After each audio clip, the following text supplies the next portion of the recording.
Les Africains parlent aux Africains. Les Africains parlent aux Africains. Une émission débat, D'idées sur l'actualité du continent, une vision singulière et une lecture authentique de tout ce qui concerne l'Afrique et sa place dans le monde. sous le signe de la sagesse africaine. Tout seul, On va plus vite. Ensemble, on va plus loin. On va plus loin. Bonjour et bienvenue à tous dans Les Africains parlent aux Africains. Aujourd'hui, nous abordons le problème de la désinformation au Sahel dans un contexte de crise sécuritaire, contexte marqué par la diffusion d'informations en décalage, avec la réalité notamment par les médias du groupe France Médias Monde. Après le Mali au printemps 2022, le Burkina Faso au printemps dernier, c'est au tour du Niger de montrer la voie de sortie aux médias du groupe France Médias Monde. Il s'agit notamment des médias France 24 et RFI qui sont accusés de désinformation. Ces chaînes, selon les responsables des trois pays sahéliens, œuvrent à travers la manipulation d'informations à provoquer un climat de psychose dans les milieux populaires, dans un contexte où, quotidiennement, au Mali, au Burkina Faso et au Niger, on se mobilise et on déploie plus d'efforts afin de venir à bout de l'hydre terroriste. La désinformation que pratiquent les médias français dans le Sahel vise à semer le chaos et le trouble dans toute la région. Seule manière, nous semble-t-il, à la France de s'y maintenir dans un contexte où les peuples de la région s'élèvent ouvertement aujourd'hui contre la France. À Ouagadougou, plusieurs centaines de personnes ont manifesté vendredi 20 janvier contre la présence française et militaire réclamée C'était un appel de la coordination des associations. Well, the European Union sees itself very much as an exporter of human rights and a defender. Here is your latest Africa news. France has just warned Niger of retaliation if its interests are attacked. This warning Personnes ont comes in manifesté ce response samedi à Ouagadougou pour, disent-ils, la souveraineté du pays. C'était à l'appel de la coordination des associations et organisations de la société civile. You take time, you broadcast, and you're abusing Rwandans, you're abusing Africans, you're values. What values do you know, my dear sisters, on behalf of BBC? Quand un ou une journaliste française pose une question, ça n'est pas le gouvernement de la France. Et c'est bien comme ça. Mais il ne faut pas tout confondre. Parce que, non, mais c'est pas une position de la France. Parce qu'il n'y a plus, il y en a eu. Lui, il est officiel français. Oui, mais le compromis à l'africaine, c'est le client, c'est pas la journaliste. C'est exact, mais ce compromis. Nous sommes également sortis pour dire à ce petit Macron de la France que le Niger nous appartient. C'est à nous de faire ce que nous voulons. Allez, chez vous. Nous ne voulons plus de vous. Nous ne voulons pas de la France. Nos militaires nous suffisent.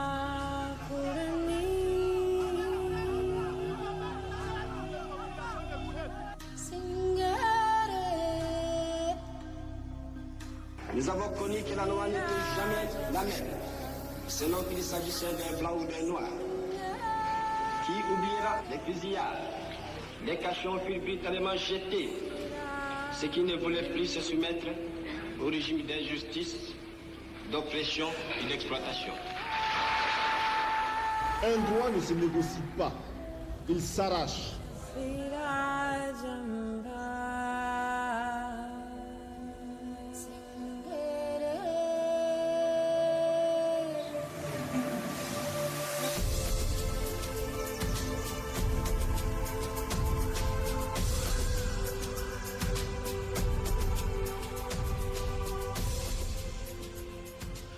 Bonjour, avec moi aujourd'hui pour revenir sur la manipulation de l'information dans un contexte où la région du Sahel est menacée par le terrorisme.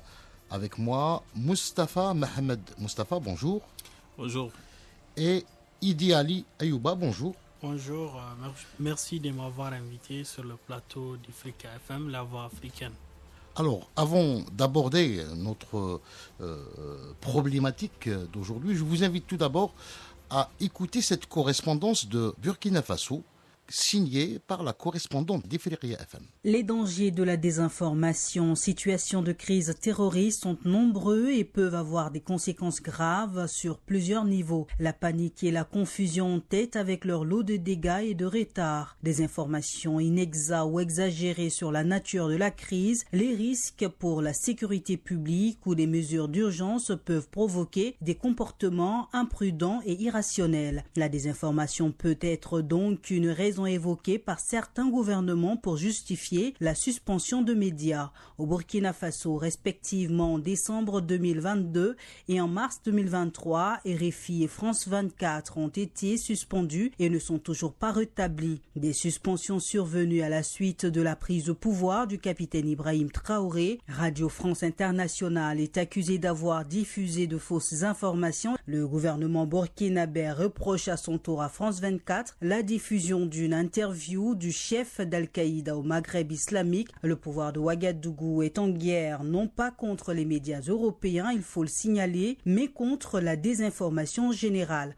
Au Burkina Faso, la lutte contre le terrorisme reste le premier chantier et tout le monde est impliqué. Le journalisme en période de crise terroriste est un domaine complexe et délicat car il relève des défis spécifiques pour les professionnels de médias. Équilibre entre information et sécurité.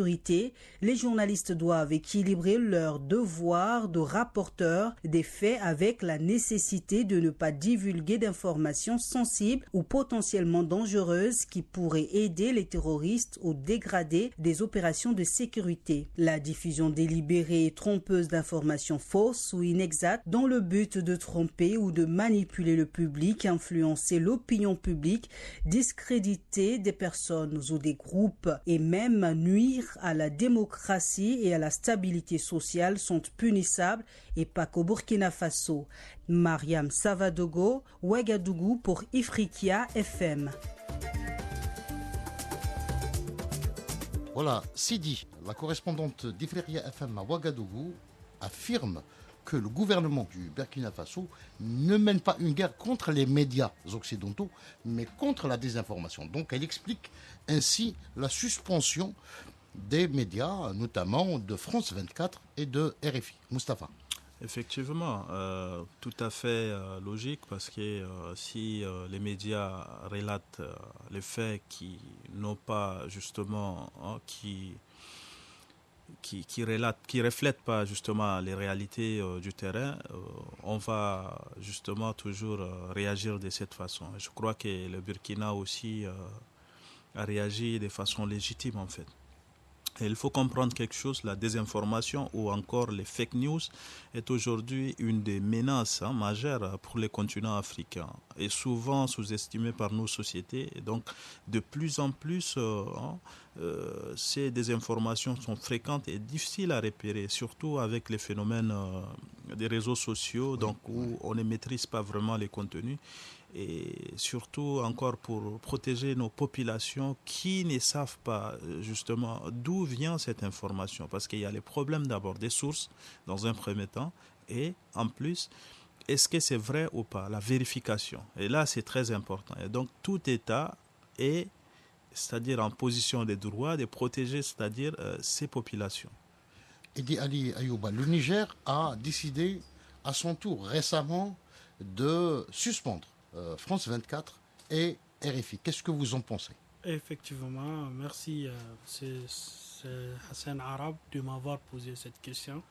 En tant que d'abord Nigérien, sensible à cette décision qui a été prise, qui est tout à fait sage et qui a été prise suite à une certaine nuisance dont la France 24 a fait l'objet au Niger.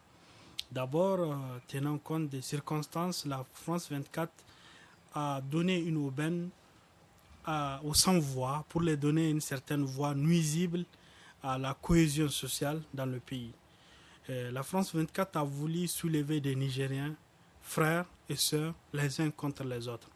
Donc, vous avez rappelé que cette même radio, ces mêmes chaînes ont été suspendues au Burkina Faso et au Mali. D'abord, pourquoi? Parce que nous savons le rôle capital importante que les journalistes ou bien le journalisme ou bien les médias jouent dans notre monde. C'est-à-dire ce droit de nous informer, la particularité de nous informer. Mais si des médias comme RFI et France 24 s'adonnent à des pratiques incongrues, nuisibles, tout à fait contre-éthiques pour vouloir véhiculer des informations, des contre-vérités, afin soit souvent de donner une tribune aux terroristes, afin qu'ils s'expriment.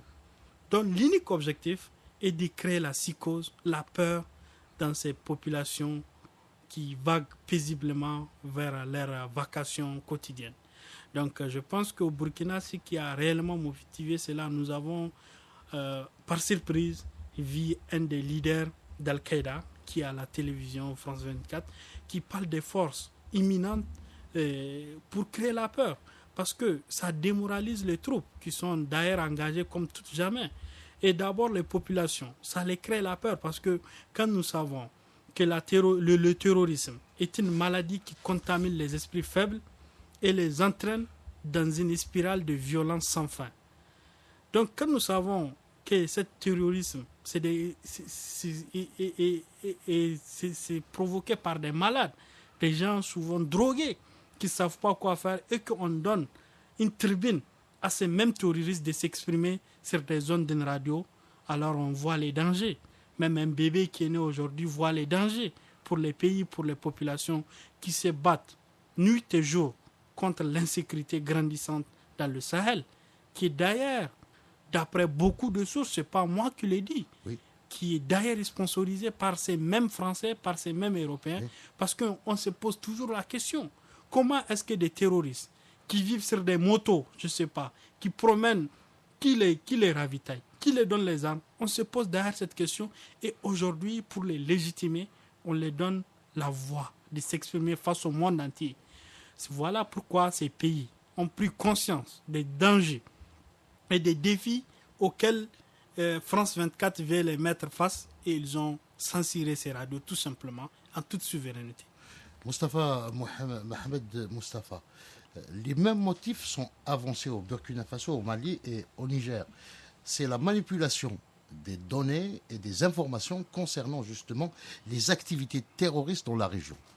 Effectivement, la plupart de ces médias occidentaux, ils sont établis même en dehors du continent en fait. Ce qui est paradoxal, comment et ils accèdent aux informations. Ça, c'est une question que nous-mêmes on se pose.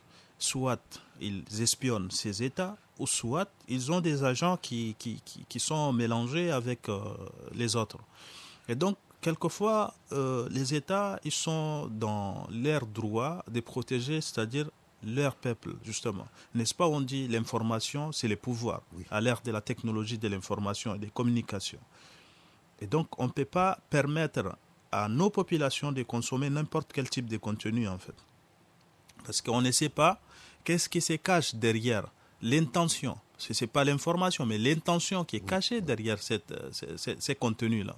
Et souvent, ces informations sont vraiment très, très dangereuses, tu vois, parce que ça sème des discordes et ça affaiblit aussi les institutions. Parfois, on sème aussi, tu vois, des haines entre les différentes communautés. Et ça, c'est très dangereux. Donc, quand on remarque ce genre de fausses informations, on est dans les droits de suspendre n'importe quel type de médias, je dirais. Et déjà, il ne faut pas accepter que les médias occidentaux couvrent, c'est-à-dire nos pays. Pourquoi? Tout simplement, ça ne garantit pas, c'est-à-dire une stabilité. Et lorsque quelqu'un connaît tes secrets, ça veut dire que tu es faible devant lui. Aujourd'hui, ce qui peut rester pour soi, c'est ça qu'on appelle secret. Et lorsque ce que tu as, les gens savent, ce n'est plus un secret. Et donc, c'est très important de prendre des mesures contre ces médias-là. Et déjà, quand on voit en réalité, ce ne sont pas des médias professionnels qui font la vente des informations, mais eux, ils sont purs et simples des médias de propagande, en fait. C'est pour déstabiliser certains pays. Idi Ali Ayouba, alors, est-ce que ces chaînes de télé et de radio ont-elles le droit aujourd'hui de mettre en danger, au nom de la liberté d'expression, comme ils le disent, la vie des citoyens dans la région, des populations de la région? Effectivement, Hassan Arab, merci de m'avoir posé cette question qui me permettrait d'ailleurs d'éclairer. Parce que RFI et France 24 sont des appareils idéologiques et politiques de l'Élysée. Ils véhiculent tout simplement la politique de l'Élysée, qui est une politique désastreuse, comme nous le savons, de pillage, d'exploitation, d'asservissement des populations africaines. La liberté d'expression a ses limites du moment où elle met en danger des populations, des paisibles populations, au moment où elle crée la psychose chez ces populations. Moi, j'aimerais juste revenir sur les événements du Burkina Faso, aussi du Niger. Quand une population se trouve dans des moments incertains de son histoire et que son information est manipulée, parce que à travers l'information, les populations se font une idéologie. Moi, j'ai récemment vu sur la France 24 et RFI, ils ont fait une comparaison entre les armées du Niger, du Nigeria. Donc, qu'est-ce qu'ils sont en train de dire? Ils sont en train de tirer les sifflets pour que des populations africaines se tirent entre eux. Voilà, donc il faut remonter dans Mais également, Ayouba, en faisant ce genre d'analyse, c'est-à-dire ils mettent sous les écrans, c'est-à-dire les faiblesses de nos armées, justement. Tu penses qu'une armée qui se respecte peut accepter ce genre d'analyse basique? Je ne pense pas. Effectivement. Pourquoi on n'a pas comparé aujourd'hui l'armée américaine avec l'armée de la Russe? On n'a pas fait ça. Quel média a traité ces genres? Mais pourquoi quand c'est l'Afrique, c'est toujours des poubelles, c'est toujours des injures, c'est toujours des dénigrements, toujours c'est des informations. Donc, moi je tiens les Africains responsables d'une part. Parce qu'aujourd'hui, heureusement, nous avons des pays, des États qui naissent, qui revendiquent, c'est-à-dire ces souverainetés, mais aussi les respects en fait. Ça c'est très important. Aucun pays ne peut accepter qu'on traite ces informations. Tous c'est-à-dire ces États impérialistes, ils protègent parfaitement leur peuple. Mais pourquoi chez nous, on accepte tout et n'importe quoi? Effectivement, tellement c'est ironique de voir le comportement français. Quand il s'agit de ces populations, elle fait tout pour les protéger. Et il faut juste vous souvenir récemment des événements qui se passent parce que nous sommes dans un monde mondialisé. Ouais. On est obligé de parler de la géopolitique actuelle, mondiale actuelle. Tous les médias russes qui opèrent en France, en Europe en général, ont été censurés. Pourquoi? Pour pouvoir réussir à vendre une désinformation grandissante de ce qui se passe en Ukraine. Donc, nous, on est des spécialistes en analyse du discours, en sciences du langage. Il faut juste voir la manière dont ces gens jouent sur les mots. Quand ils appellent, par exemple, le même putsch au Tchad, quand ils l'appellent, par exemple, quand c'est leurs alliés, ou bien voilà, ils appellent quelque part junte, ils appellent quelque part coup d'État, ils jouent sur les mots. Sincèrement, c'est juste pour analyser le système lexique, linguistique de ces gens. C'est pourquoi j'ai toujours dit, les mots ont le pouvoir. Tu vois, ont le pouvoir de guérir, tout comme aussi de détruire. Il faut pas s'amuser, justement. C'est à base d'une simple information, on a vu dans les histoires, on a même renversé des régimes, on a déstabilisé des pays. Bien sûr, Moustapha, en parlant d'histoire, j'aimerais encore revenir sur le nazisme. Le nazisme qui a fait tant de mal au monde a réussi d'ailleurs à convaincre le monde entier à son époque grâce à la désinformation, où il fallait créer de la haine contre des ethnies, contre des races. Voilà ce que la France 24 est en train de faire dans nos pays. Mais le Niger, récemment, le plus récent, parce que ça ne fait même pas quelques jours que le Niger a censuré France 24 et RFI sans donner d'explication. Chose qu'on devrait faire depuis longtemps, parce qu'on ne peut pas laisser n'importe quel média venir couvrir, c'est-à-dire nos actualités. Parce que ce n'est pas autorisé, c'est pas permis. Normalement, c'est ça en fait. Et là maintenant, parce qu'il y a ce qu'on appelle les bras de fer avec les nouveaux régimes militaires et tout. Et donc ceux-là, ils comprennent l'importance de l'information. Vous voyez, Aujourd'hui, on dit, les mots sont comme les pistolets chargés. C'est pas pour rien. Qui l'a dit? C'est Jean-Paul Sartre. Jean-Paul Sartre n'est pas un Africain. Et donc, voilà, nous aussi, aujourd'hui, on a compris ces méthodes-là, malveillantes et surtout qui visent nos États, afin qu'on déstabilise, on maintient toujours la région du Sahel dans sa misère, dans la terreur et surtout aussi dans la psychose. Tout récemment, tu as parlé des psychoses. Je tiens à rappeler que la désinformation touche aussi, c'est-à-dire l'aspect mental. Aujourd'hui, regardez les populations de ces pays sont traumatisées, souffrent de certaines maladies, mentales, justement. Et qui va prendre en charge cela? Personne. Et donc, il ne faut pas sous-estimer. Et aujourd'hui, on voit un peu partout, les États en Afrique dénoncent la désinformation, venant surtout des médias occidentaux. Moustapha, j'aimerais donc revenir avec vous sur cette désinformation, la manipulation de l'information dans ce contexte précis, le contexte marqué par le terrorisme. Effectivement, c'est-à-dire la désinformation joue un rôle justement préjudiciable pour les États du Sahel, car elle peut s'aimer aussi la confusion, aussi la discorde. Elle affaiblit aussi la cohésion sociale. Nous avons vu au Mali récemment, quand on a partagé une information pour s'aimer la haine entre les communautés, on a vu des violences atroces. Et donc, c'est pas juste, c'est pas normal. Comment un média, c'est-à-dire étranger, peut se permettre de se mêler des problèmes internes d'un pays? C'est de l'ingérence pure et simple. Ou soit, c'est du terrorisme aussi. Parce qu'aujourd'hui, terrorisme, c'est quoi? C'est juste s'aimer de la terreur. Et aujourd'hui, les informations qu'on file sur les réseaux sociaux, il n'y a que des zones négatives en fait. Quand tu vois, aujourd'hui, c'est vraiment très grave. On dirait qu'en Afrique, dans certaines zones, dans certaines régions, que les gens ne vivent pas en fait, en réalité. Effectivement. Donc, moi, j'aimerais toujours remonter au grand phénomène que le monde a connu, notamment cette maladie épidémique qu'on appelait Ebola. Quand l'Ebola atteint l'Afrique, l'Afrique a été présentée par les France 24 comme un continent de maladies. Quand Covid-19 a moins touché l'Afrique, c'est toute la question de l'actualité. Pourquoi les Africains ne sont pas atteints de Covid-19? Et quand il s'agit de l'histoire des migrations, c'est-à-dire tout ce que nous voyons, France 24 déforme. Et tout ce qui est mal sur l'Afrique, elle essaye de la montrer sur la grande écran, afin de créer la psychose pour les touristes qui peuvent venir pour des besoins économiques dans nos continents, dans nos pays, mais aussi pour nous maintenir dans un sous-développement.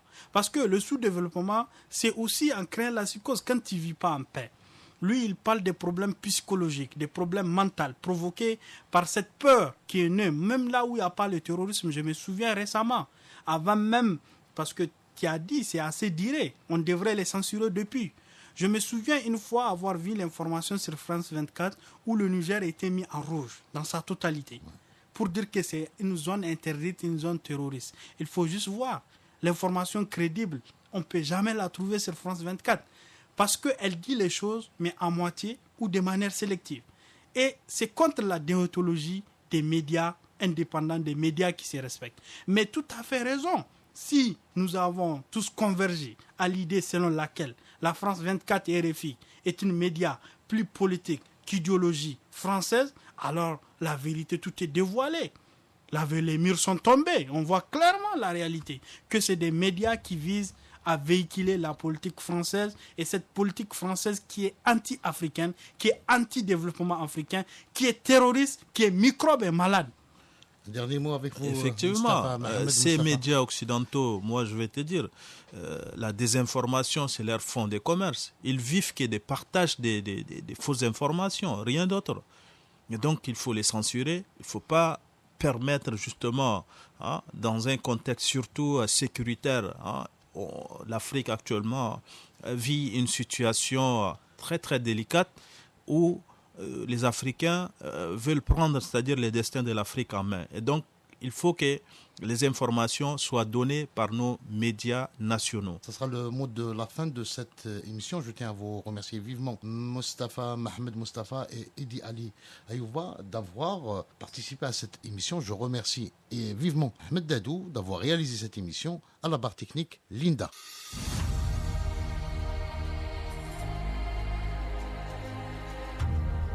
Voilà, des médias qui cherchent à confronter les peuples et attiser la guerre, on ne va pas s'entendre. How many crimes have everyone else who's so vocal today committed in Iraq and Afghanistan? Have you arrested them? Where are the weapons of mass destruction? One of the mistakes which some political analysts make is to think that their enemies should be our enemies. L'impérialisme, car c'est lui et lui seul le principal ennemi, se combat dans une stratégie anti-impérialiste. Le combat de l'Afrique est d'abord un combat pour la dignité. Et ce combat, il transcende les générations. Et chaque génération a son combat à mener. Nous aussi, nous sommes en guerre. On ne va pas tolérer que des médias viennent essayer d'intoxiquer nos populations, essayer de manipuler, de faire de la propagande subversive. On ne va pas accepter, donc c'est de plein droit qu'on suspend. Le Burkina Faso a décidé de mener la lutte avec des bons partenaires. Et nous jugeons que la France n'est pas le partenaire idéal pour nous accompagner à la victoire finale. Nos pays sont capables et ont les moyens d'assurer leur sécurité sans faire recours à quelque force que ce soit. La patrie ou la mort, nous vaincrons. Je vous remercie.